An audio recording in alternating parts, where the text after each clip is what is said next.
Hi, this is Dr. David Klein with Stages of Life Medical Institute in sunny Longwood, Florida.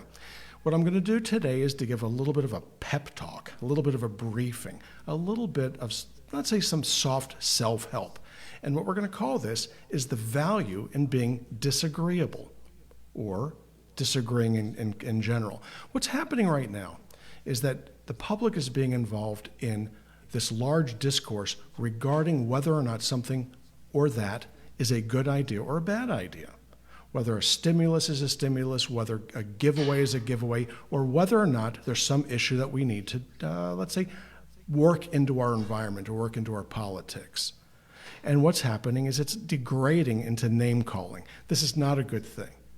You and I can agree to disagree. I have my opinion, you have your opinion. That doesn't mean that either one of us is right or either one is wrong, because there are many right and many wrong answers in life. If you're, let's say, in religion, there's only one truth. Maybe not, okay? That isn't the way that it works. In science, that which we know to be true today is generally going to be proven to be false in 7 to 10 years. So the body of, let's say, factual knowledge actually shrinks. The rest of it becomes time-sensitive speculation. So rather than yelling at each other with regards to political disagreements, and that seems to be happening a lot, going on Facebook, I'm going to unfriend you because I disagree with you, or because you support this one or the other, is absolute nonsense. We have one commander-in-chief. He was elected. We follow.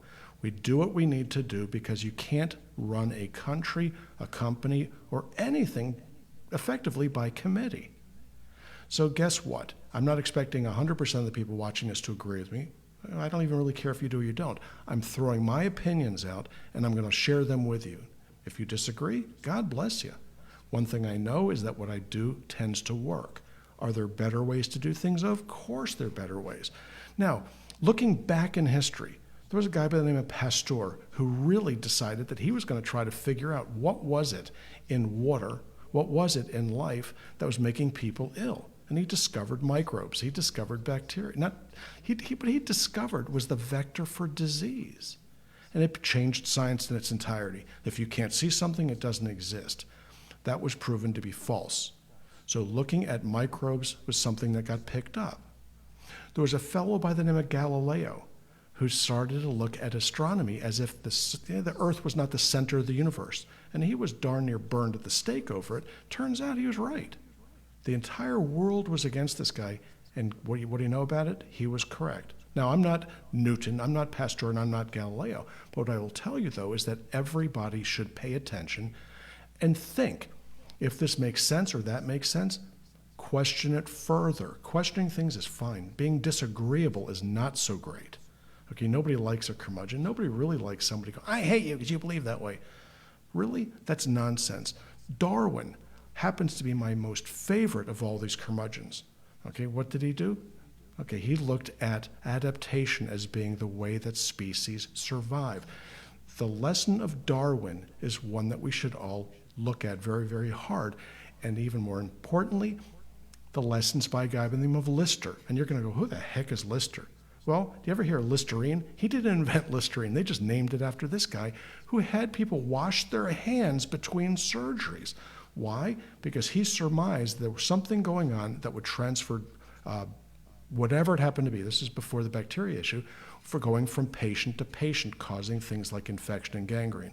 So even though he couldn't put his finger on it, he used logic to come up with a good idea. And he was ostracized for it. They pilloried this poor guy, but he was correct. So disagree all you want to, but a thoughtful person will sit back and consider the possibilities. Is it possible?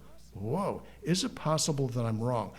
What I learned in medical school 40-some years ago, 40 more years ago, much of it was incorrect. How do you correct these sorts of things? By continuing to read and continuing to study, but always question what you're taught. Doesn't mean to stand up and stomp out. What you need to do is to read, study, and be thoughtful. This is Dr. Klein with Stages of Life. I hope I stimulated a little something in your brain to move your day along in a positive way. Thank you.